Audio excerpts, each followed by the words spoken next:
Oskar held the piece of paper with the Morse code in one hand and tapped letters into the wall with the other.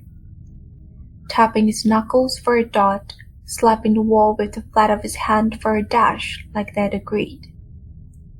Knuckle pulse, knuckle palm, knuckle knuckle pulse, knuckle knuckle. Eli, going out. The answer came after a few seconds. I'm coming. They met outside the entrance to her building. In one day she had changed. About a month ago, a Jewish woman had come to his school, talked to them about the Holocaust and shown them slides.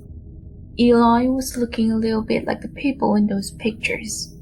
The sharp light from the fixture above the door cast dark shadows on her face, as if the bones were threatening to protrude through the skin, as if the skin had become thinner, and what have you done with her hair?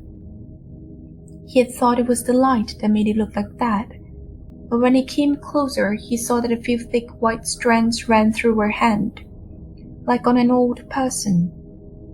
Eli ran a hand over her head, smiled at him. It will go away. What should we do? Oskar made a few coins in his pocket jangle. You ran. What? The kiosk, the newspaper stand. Okay, that's when there is a rotten egg. An image flickered to life in Oskar's head. Black and white kids. Then Eli took off and Oskar tried to catch her. Even though she looked so sick, she was much faster than him, flew gazelle-like over the stones on the path, had crossed the street in a couple of strides. Oskar ran as well as he could, distracted by the thought. Black and white kids. Of course, he was running down the hill past the gummy bear factory when he got it. Those old movies that were shown at Sunday matinees. Like Anderson's Gans Calais. Last one there is a rotten egg.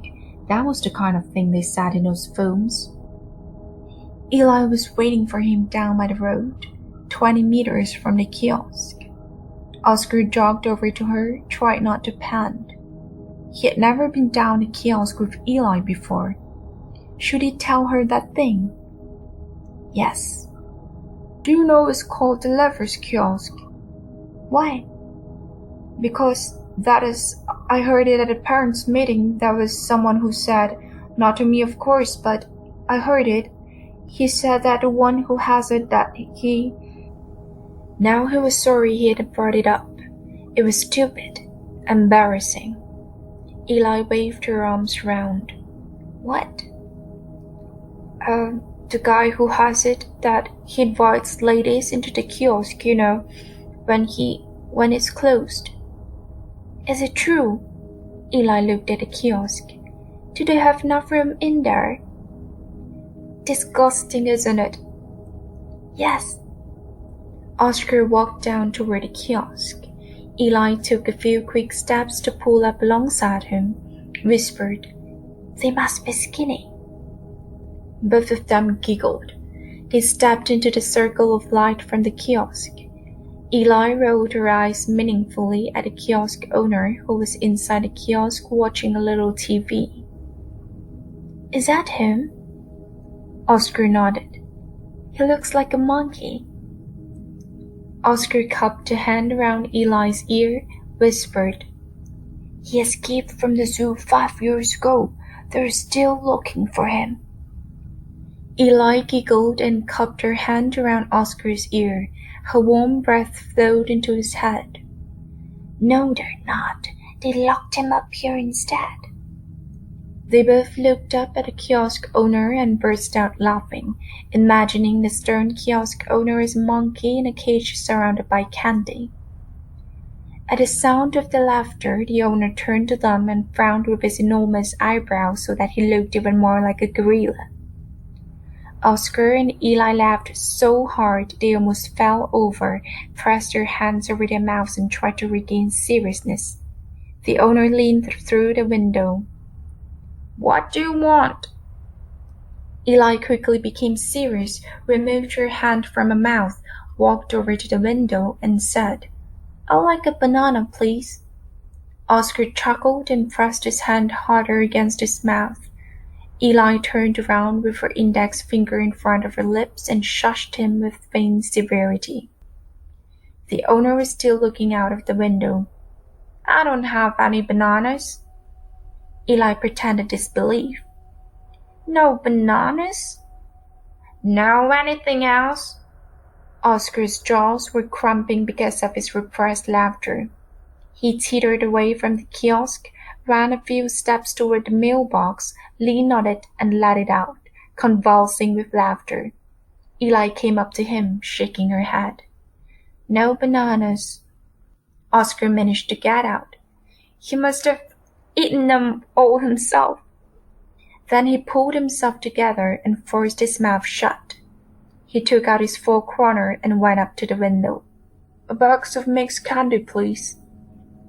The owner gave him a disapproving look but started picking out an assortment of candy with long tongs from the plastic bins, dropping them one by one into a small paper bag. Oskar glanced to the side to make sure Eli heard him, then said, Don't forget the bananas. The owner stopped short. I don't have any bananas. Oskar pointed to one of the plastic containers. I mean the candy foam bananas. He heard Eli giggle and put his finger to his lips just like she'd done earlier and shushed her. The owner snorted, put a few candy foam bananas in the bag and handed it to Oskar. They walked back. Before Oskar had even had any himself, he held the bag out to Eli. She shook her head. No thanks. Don't you eat candy? I can't. No candy? Nope. What a drag. Yes, no, I don't know what it tastes like. You haven't even tasted it. No. Then how do you know that? I just know, that's all. This happens sometimes. They would be talking about something, Oskar would ask her a question, and it would end with a that's just the way it is, or I just know that's all. No further explanation. That was one of the things that was a little strange about Eli. It was too bad he couldn't offer her any candy.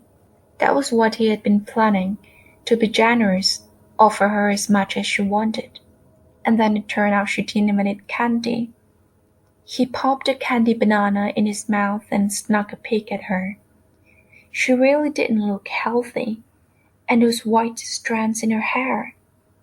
In some story Oskar had read, a person's hair went white after he had a big scare. Is that what happened to Eli?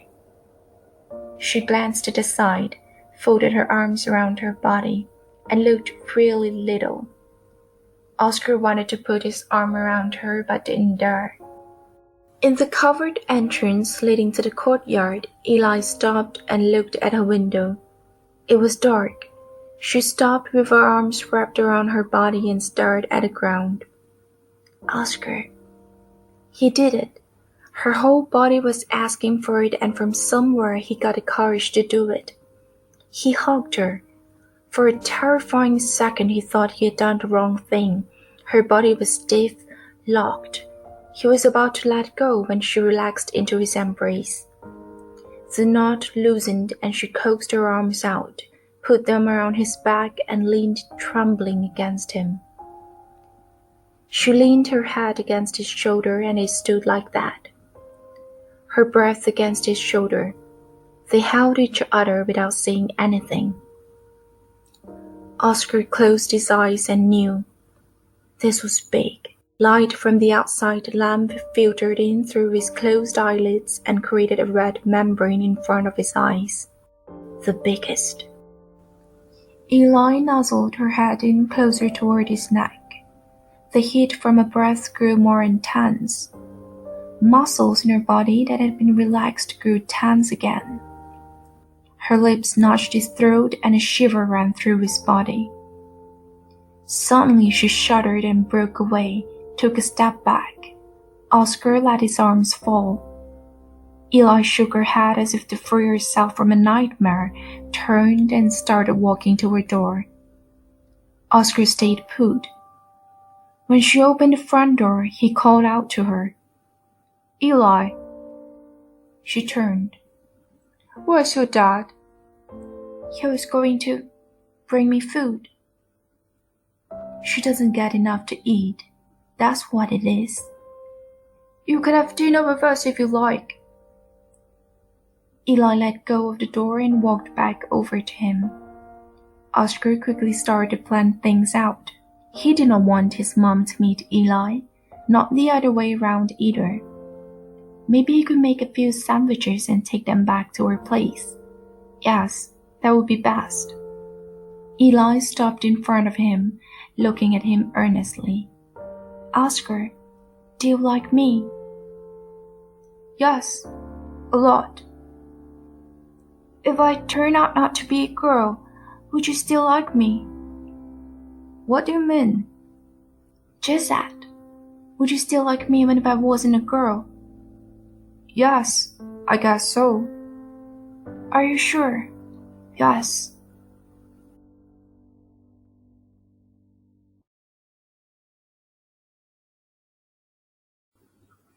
Oskar. He opened his eyes. The light inside the globe was turned off and the moonlight made everything blue. Gene Simmons looked at him from the wall across the bed, sticking out his long tongue. He curled up, shut his eyes. Then he heard the whisper again. Oskar. It was coming from the window. He opened his eyes, looked over. He saw the contour of a little head on the other side of the glass. He pulled off the covers, but before he managed to get out of bed, Eli whispered, Wait there, stay in bed. Can I come in? Oskar whispered, Yes. Say that I can come in. You can come in. Close your eyes. Oskar shut his eyes tightly. The window opened and a cold draft blew into the room. The window was carefully closed. He heard how Eli breathed, whispered, Can I look now? Wait. The sofa bed in the other room creaked. His mom had gotten up. Oskar was still keeping his eyes shut as the blanket was pulled off and a cold, naked body crept in beside him, pulled the covers back over them both, and curled up into a ball behind his back. The door to his room opened. Oskar? Is that you talking?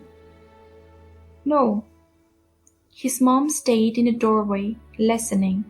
Eli lay completely still behind his back, pushing her forehead in between his shoulder blades. Her breath ran warmly down the small of his back. His mom shook her head. It must be those neighbors. She listened for another moment, then said, Good night, sweetheart, and closed the door. Oskar was alone with Eli. He heard a whisper behind his back. Those neighbors. Shh. There was a creaking sound as his mom got back into the sofa bed. He looked up at the window. It was closed. A cold hand crept over his stomach and found its way to his chest, over his heart. He put both his hands over it, warming her hand. Eli's other hand worked its way under his armpit, then up over his chest and in between his hands. Eli turned her head and laid her cheek between his shoulder blades. A new smell had entered the room, the faint smell of his dad's moped when it was fully tanked, gasoline. Oskar bent his head down and smelled her hands. Yes, the smell was coming from her hands. They lay like that for a long time, and Oskar could tell from his mom's breathing that she had fallen asleep again. When the lump of the hands was warmed through and starting to get sweaty, he whispered, Where have you been? Getting some food. Her lips tickled his shoulder. She loosened her hands from his, rolled over on her back. Oskar stayed in the same position for a moment and looked into Gene Simmons' eyes. Then he turned onto his stomach. Behind her head, he imagined the tiny figures in the wallpaper eyeing her with curiosity. Her eyes were wide open, blue-black in the moonlight. Oskar got goose pimples in his arms. What about your dad? Gone. Gone? Oskar couldn't help raising his voice. Shh, it doesn't matter. But what is it? It doesn't matter. Oskar nodded, signaling that he wasn't going to ask her any more questions, and Eli put both her hands under her head, staring up at the ceiling. I was feeling lonely, so I came here. Was that okay? Yes, but you don't have any clothes on. I'm sorry, is that disgusting? No, but aren't you freezing? No. The white strands in her hair were gone. Yes, she looked altogether healthier than when they met yesterday. Her cheeks were rounder, the dimples more pronounced when Oskar joked and asked, You didn't happen to walk past a lover's kiosk or anything? Eli laughed, then made her voice very serious and said with a ghostly voice, Yes, I did, and you know what? He poked his head out and said, Come, I have candy and bananas. Oskar buried his face in the pillow. Eli turned her head toward his and whispered in his ear, Come, jelly beans. Oskar shouted, No, now, into the pillow. They kept doing this for a while. Then Eli looked at the books in his bookcase and Oskar gave a synopsis of his favorite, The Fog by James Herbert. Eli's back glowed white like a sheet of paper in the dark as she lay there on her stomach in bed and studied the bookcase. He held his hand so close to her skin that he could feel the warmth from it. Then he contracted his fingers and walked them down her back, whispering, Buller, buller, buck, how many horns are sticking up? 8. 8 you say, and 8 there are, buller, buller, buck. Then Eli did the same to him, but he was not at all as good at telling how many fingers there were as she was. On the other hand, he was much better at rock, paper, scissors, 7-3. Then they played again. He won 9-1. Eli started to get a little irritated. Did you know what I'm going to pick? Yes. How? I just know, that's all. It happens all the time. I get a picture in my head. One more time. I won't think this time, just choose. You can try. They played again. Oskar won easily with 8-2. Eli pretended to be enraged, turned to the wall. I'm not playing with you, you cheat. Oskar looked at the white back. Did he dare? Yes. Now that she wasn't looking at her, he could do it. Eli, will you go out with me? She turned around, pulled the covers up to her chin. What does that mean? Oskar stared at the spines of the books in front of him, shrugged. That you want to be together with me. What do you mean, together? Her voice sounded suspicious, hard. Oskar hurriedly said, Maybe you already have a guy at your school. No, I don't, but Oskar, I can't. I'm not a girl. Oskar snorted. What do you mean? You're a guy. No. Then what are you? Nothing. What do you mean, nothing? I'm nothing. Not a child, not old, not a boy, not a girl, nothing. Oskar pulled his finger down the spine of the rats, pinched his lips together, and shook his head. Will you go out with me or not? Oskar, I would really like to, but can't we just be together like we already are? Yes. Are you sad? We can kiss if you like.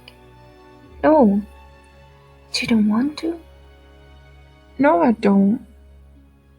Eli frowned. Do you do anything in particular with someone you're going out with? No. It's just like normal. Yes. Eli looked suddenly happy, folded her arms over her stomach, and gazed at Oskar. Then we can go out. We can be together. We can? Yes. Good. With a quiet happiness in his belly, Oskar kept studying the titles of the books. Eli lay still, waiting. After a while she said, Is there anything else? No. Can't we lie down together again like we did before? Oskar rolled around so his back was against her. She put her arms around him and he took her hands. They lay like that until Oskar started to get sleepy. His eyes felt sandy. It was hard to keep them open. Before he slid off into sleep, he said, Eli, I'm glad you came over. Yes. Why do you smell like gasoline?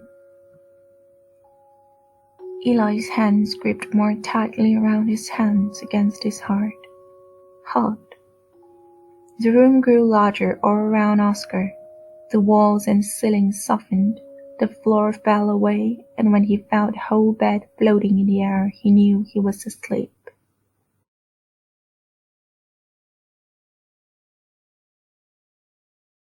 Oskar kept going up the stairs, up into the subway station. Wondered if the rockabilly guy was planning to pee on the electric rail. The older guy went out through the exit doors. Except for the ticket collector in his booth, Oskar was alone in the station. Everything was so different at night. The photo shop, florist, and the clothing store in the station were dark. The ticket collector sat with his feet up on the counter, reading something. So quiet. The clock on the wall said a few minutes past 2. He should be lying in bed now, sleeping. Should be at the very least be sleepy, but no, he was so tired his body felt hollow, but it was a hollowness filled with electricity, not sleepiness. He started to run, ran out the doors, down the hill toward the school, past it and a parking lot. It had started to snow again, and a large flake squelched the heat in his face. He looked up as he was running. The moon was still there, peeking out between the houses. Once he was in the courtyard, he stopped, caught his breath. Almost all the windows were dark, but wasn't there a faint light coming from behind the blinds of Eli's apartment? What will she look like? He walked up the sloping yard, glancing at his own dark window. The normal Oskar was lying in there, sleeping. Oskar, pre-Eli. The one with the peace ball in his underpants. That was something he had done away with, didn't need any longer. Oskar unlocked the door to his building and walked through the basement corridor over to hers, did not stop to see if the stain was still on the floor. Just walked past it. It didn't exist any longer. He had no mom, no dad, no earlier life. He was simply here. He walked through the door, up the stairs, stood there on the landing, looking at the worn wooden door, the empty nameplate. Behind that door. He had imagined he was going to dash up the stairs, make a dive for the bell. Instead, he sat down on the next to last step, next to the door. What if she didn't want him to come? After all, she was the one who had run away from him. She would maybe tell him to go away, that she wanted to be left alone, that she... The basement storage room. Tommy's gang. He could sleep there, on the couch. They weren't there at night, were they? Then he could see Eli tomorrow evening, like normal. But it won't be like normal. He stared at the doorbell. Things would not simply return to normal. Something big had to be done, like running away, hitchhiking, making a way home in the middle of the night to show that it was important. What he was scared of was not that maybe she was a creature who survived by drinking other people's blood. No, it was that she might push him away. He rang the bell. A shrill sound rang out inside the apartment, stopped abruptly when he let go of the button. He stood there, waiting. Rang it again, longer this time. Nothing, not even a sound. She wasn't home. Oskar sat still on the step while disappointment sank like a stone to his stomach. And he suddenly felt so tired, so very tired. He got up slowly, walked down the stairs. Halfway down he had an idea. Stupid, but why not? Walked up to a door again. With short and long tones of the doorbell he spelled out her name in Morse code. Short, pause, short, long, short, short, pause, short, short. Eli. Waited. No sound from the other side. He turned to leave when he heard her voice. Oskar, is that you? And so it was, after all. Joy exploded inside his chest like a rocket blasting off through his mouth with an altogether too loud yes! Eli was standing in the open door. Oskar was sitting on the step. In one hand he was squeezing the handle of the bag, like he was prepared to leave at any moment. Eli pushed a tendril of hair behind her ear. She looked completely healthy. A little girl, unsure of herself. She looked down at her hands, said in a low voice, Are you coming? Yes. Eli nodded almost imperceptibly, fidgeting with her fingers. Oskar was still sitting on the step. Can I come in? Yes. The devil flew into him. He said, Say that I can come in. Eli lifted her head, made an attempt to say something, but didn't. She started to close the door a little, stopped, shifted her weight between her bare feet, then said, You can come in. She turned and walked into the apartment. Oskar followed, closing the door behind him. He put the bag down in the hall, took off his jacket and hung it on a hat shelf with little hooks underneath where, he noted, nothing else was hanging. Eli was standing in the door to the living room with her arms limp at her sides. She was wearing panties and a red t-shirt with the words Iron Maiden on it, over a picture of the skeleton monster they had on their albums. Oskar thought he recognized it, had seen it in the trash room at some point. Was it the same one? Eli was studying her dirty feet. Why did you say that? You said it. Yes, Oskar. She hesitated. Oskar stayed in the same position, with his hand on the jacket he had just hung up. He looked at the jacket as he asked, Are you a vampire? She wrapped her arms around her body, slowly shook her head. I live on blood, but I'm not that. What's the difference? She looked him in the eyes and said somewhat more forcefully, There's a very big difference. Oskar saw her toes tense, relax, tense. Her naked legs were very thin. Where the t-shirt stopped, he could see the edge of a pair of white panties. He gestured to her. Are you kind of dead? She smiled for the first time since he had arrived.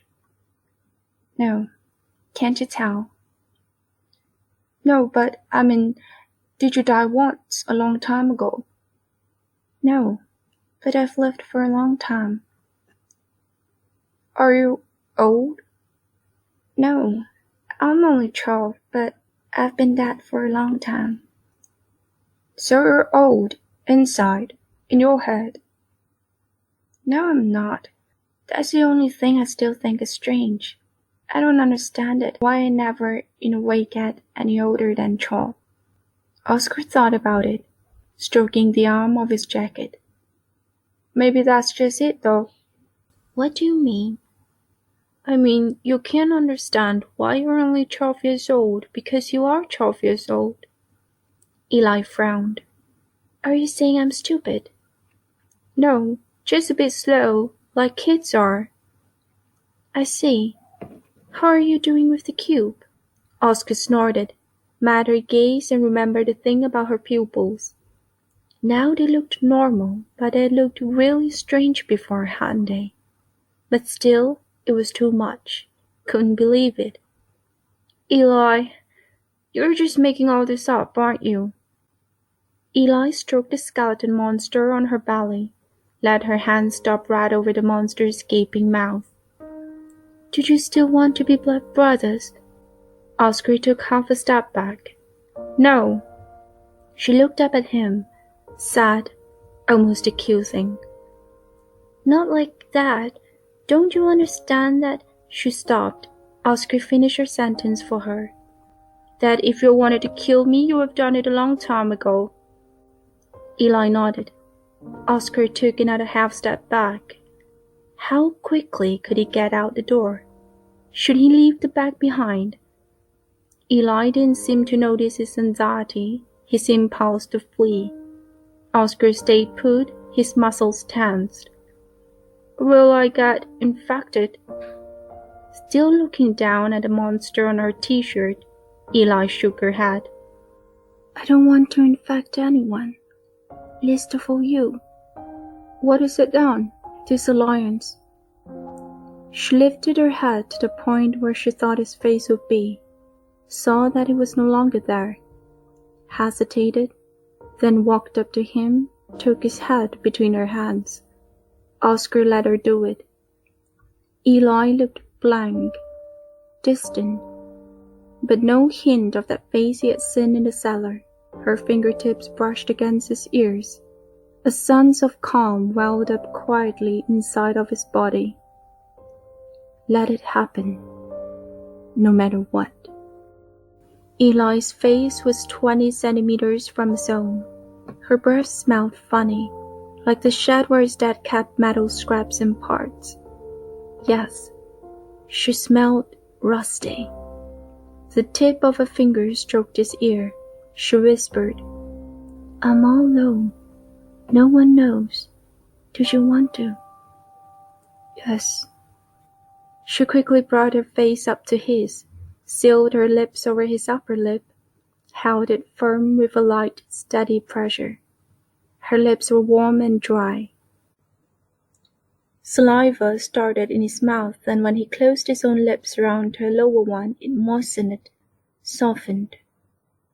They carefully tasted each other's lips, let them glide over each other, and Oskar disappeared into a warm darkness that gradually lightened, became a large room in a castle with a table in the middle laden with food, and Oskar runs up to the delicacies, starts to eat from the platters with his hands.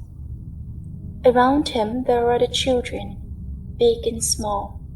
Everyone eats from the table. At the far end of the table there is a man, woman and person wearing what has to be a wig.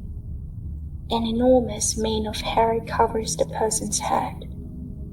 The person is holding a glass filled with a dark red liquid, comfortably reclining in a chair, sipping from the glass and nodding encouragingly to Oskar.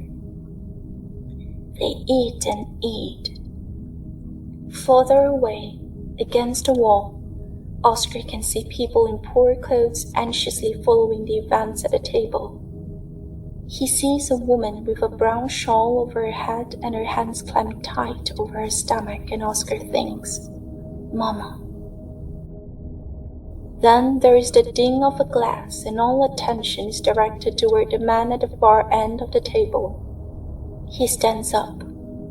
Oskar is afraid of him. His mouth is small, thin, unnaturally red. His face is chalk white. Oskar feels saliva run out the corner of his mouth, A little flap of flesh is loosened from the inside of his cheek towards the front. He runs his tongue over it. The man is holding up a sweet bag. With an elegant motion, he opens a hand holding the bag shut, and then out roll 2 large white dice. It echoes in the large room when the 2 dice roll come to a stop. The man takes up the dice in his hand, holds them out to Oskar and the other children.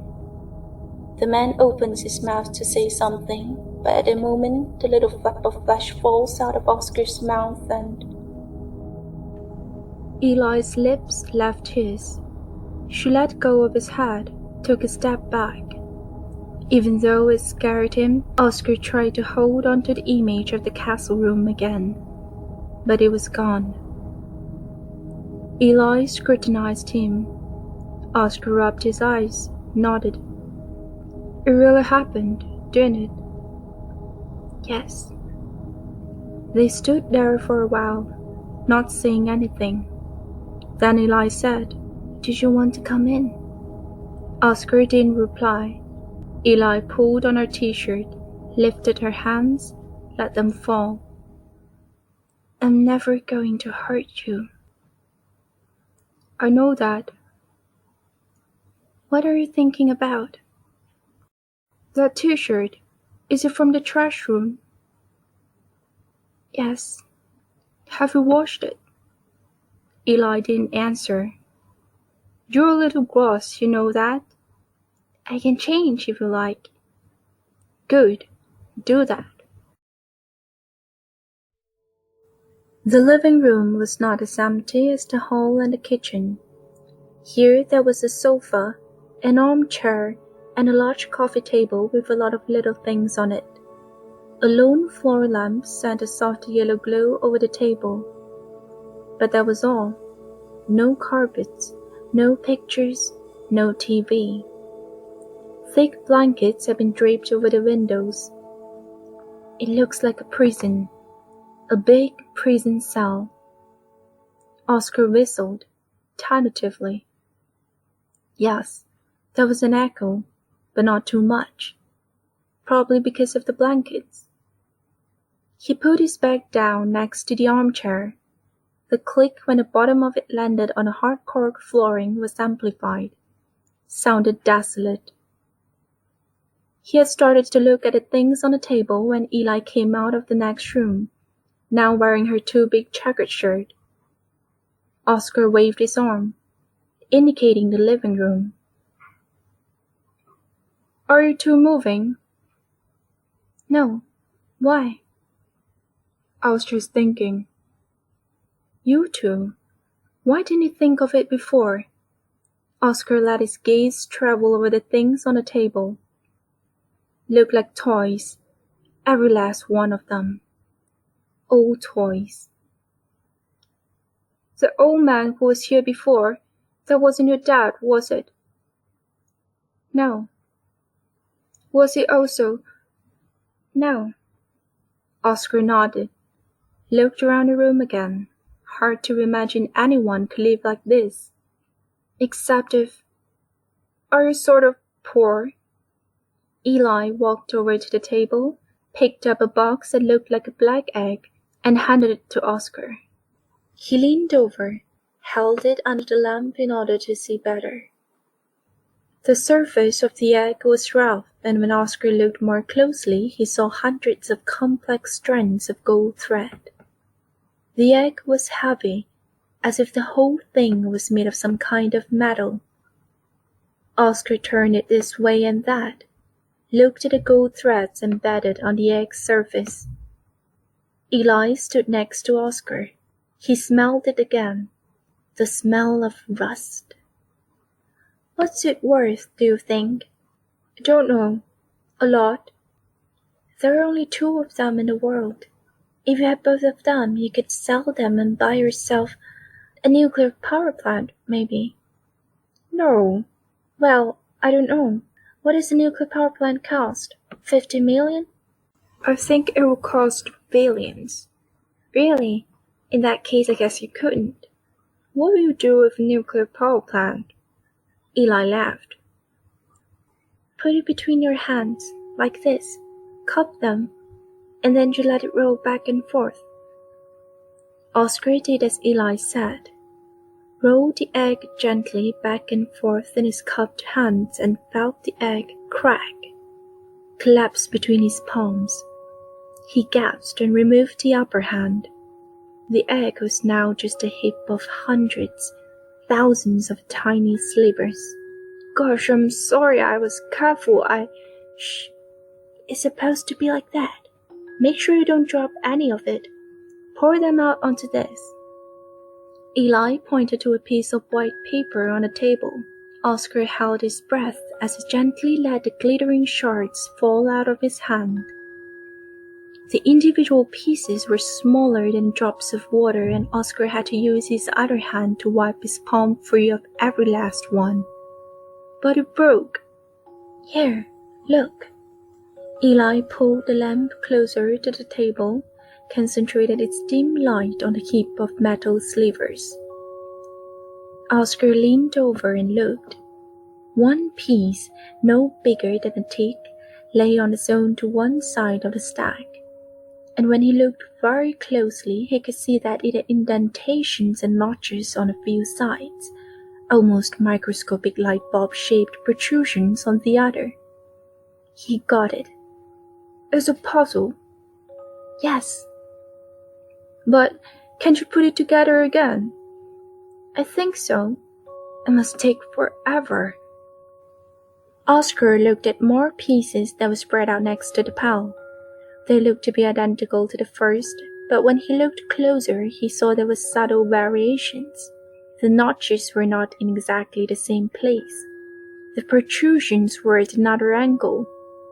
He also saw a piece that was all smooth-sided, except for a gold border a hair's width across, a piece of the outside. He slouched down into the armchair.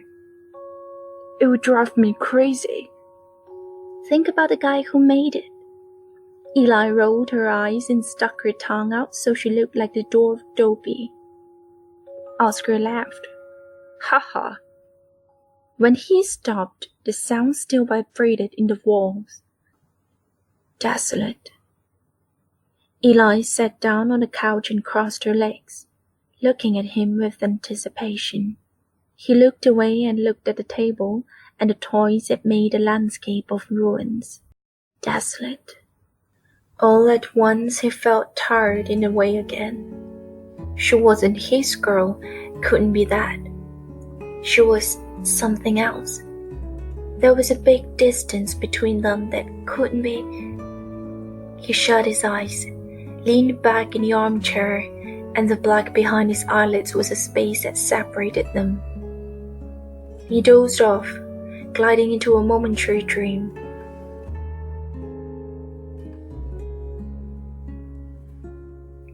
The space between them was filled with ugly, sticky insects that flew at him, and when they got closer he saw they had teeth. He waved his hand to get rid of them, and woke up. Eli was sitting on a couch watching him. Oskar, I'm a person, just like you. It's just that I have a very unusual illness. Oskar nodded. A thought wanted to get out. Something. A context. He didn't catch hold of it, dropped it. But then that other thought came out, the terrible, frightening one.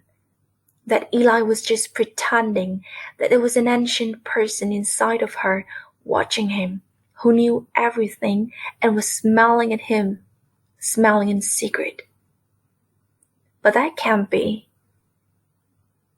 In order to have something to do, he dug around in his bag for the Walkman, took out the tape that was in it, read the title, Kiss Unmasked, turned it over, Kiss Destroyer, put it back. I should go home. Eli leaned forward. What's that? This is a Walkman. Is it for listening to music?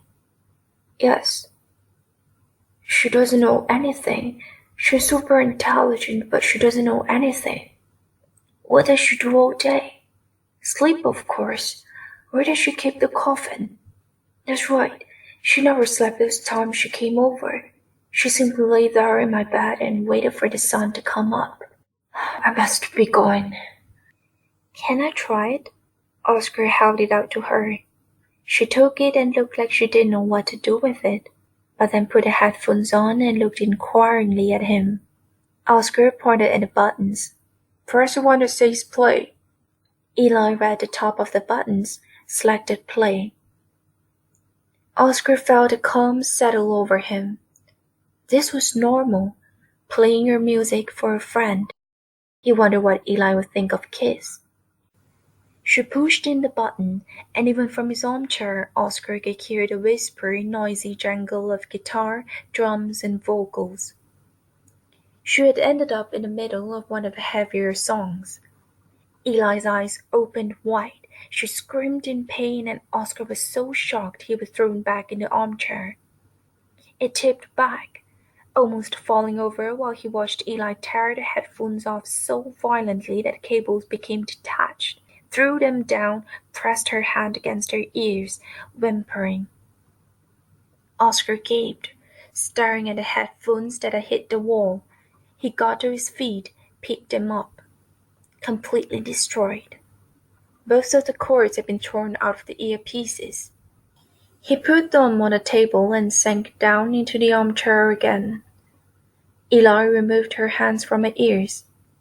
Sorry, it hurts so much. Don't worry about it. Was it expensive? No.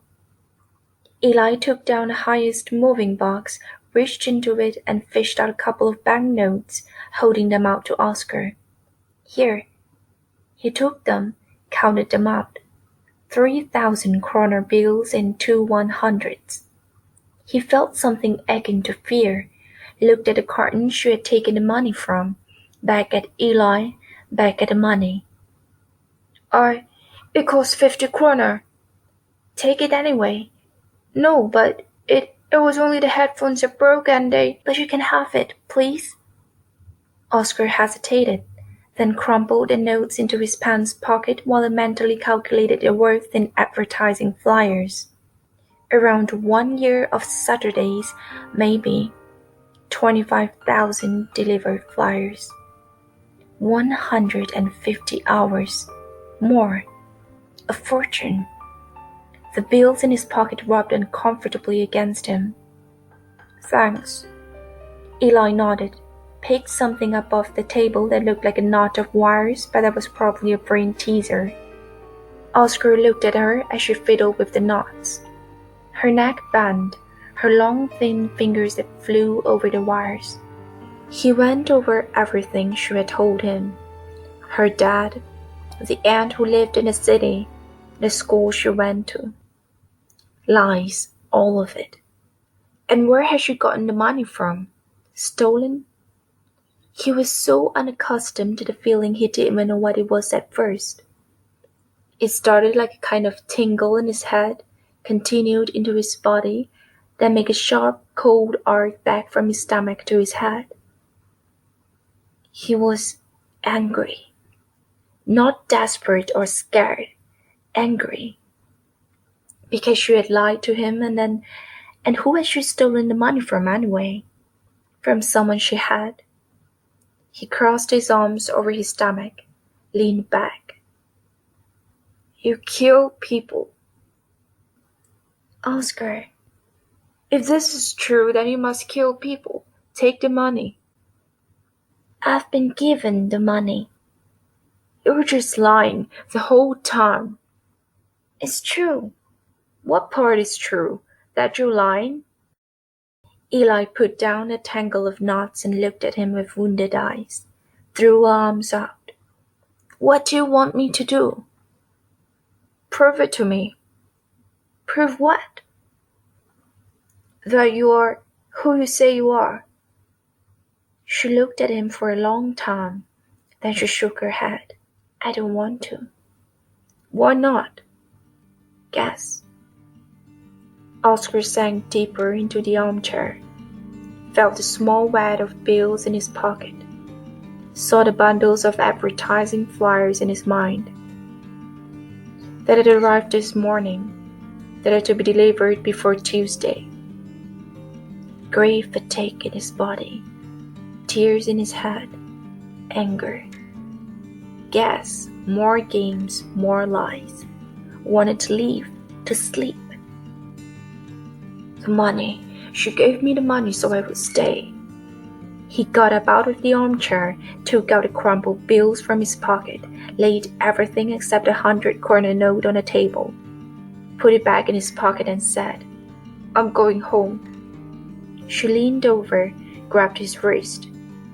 "Stay, please." "Why? All you do is lie." He tried to move away from her, but her grip on his wrist hardened. "Let me go." "I'm not some freak from the circus." Oskar clenched his teeth, said calmly, "Let me go." She did not let go. The cold arc of anger in Oskar's chest started to vibrate, sing, and he threw himself on top of her, landed on top of her and pressed her backwards into the couch. She weighed almost nothing, and he had her pinned up against the armrest, sat down on her chest while the arc bent, shook, made black dots in front of his eyes as he raised his arm and hit her in the face as hard as he could. A sharp slapping sound bounced between the walls and her head jerked to the side. Drops of saliva flew out of her mouth and his hand burned. The arc cracked, fell to pieces, and his anger dissolved. He sat on her chest, looked bewildered at a little head that lay turned in profile against the black leather of the couch as a flush bloomed on a cheek he had struck. She lay still, her eyes open. He rubbed his hands over her face. Sorry, I... Suddenly she turned around, threw him off her chest, pushed him up against the back of the couch. He tried to get a grip on his shoulders, but missed, got a hold of her hips, and she landed with her belly right over his face. He threw her off, twisted around, and both of them tried to get a hold of the other. They rolled around on the couch, wrestling, with tensed muscles and utter concentration, but with care, so that neither would hurt the other. They snaked around each other, bumped against the table. Pieces of the black egg fell to the floor with the sound of raindrops on a metal roof.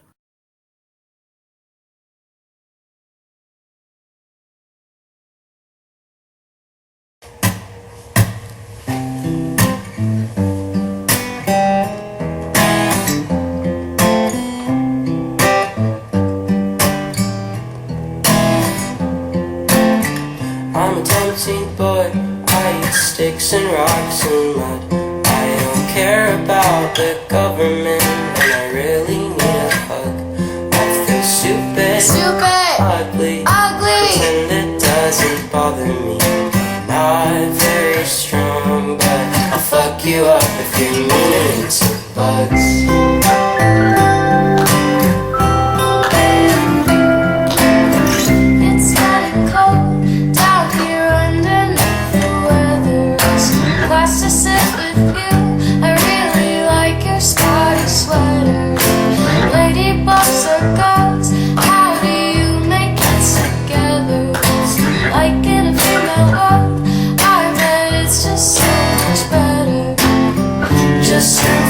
And I think this year I'm gonna be me. Don't mess with me, I'm a big boy now and I'm very scary.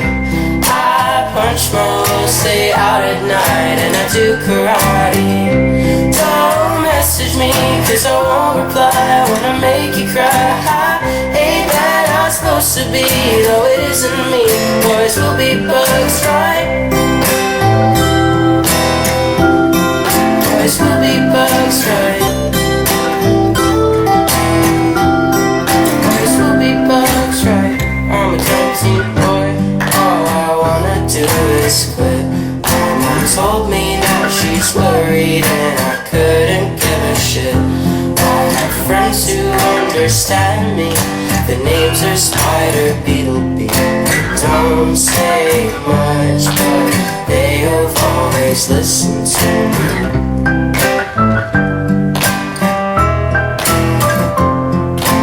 Other boys at school think it's cool to hate your parents. Lying all the time, but advice that I should let them. If you wanna cry, make sure that they never see it. Even better yet, block it out and never feel it. I just turned 14 and I think I know everything. Don't mess with me, I'm a big boy now and I'm very scary. I punch my walls, stay out at night and I do karate. Don't message me cause I won't reply, I wanna make you cry. Ain't that I was supposed to be, though it isn't me. Boys will be bugs, right?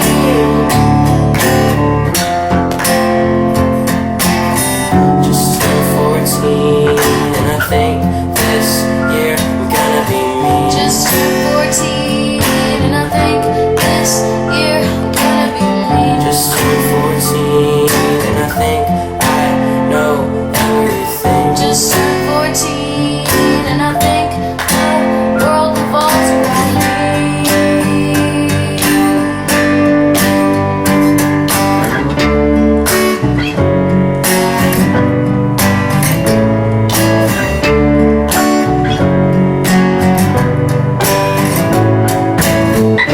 Don't mess with me, I'm a big boy now and I'm very scary. I punch my walls, stay out at night and I do karate. Don't message me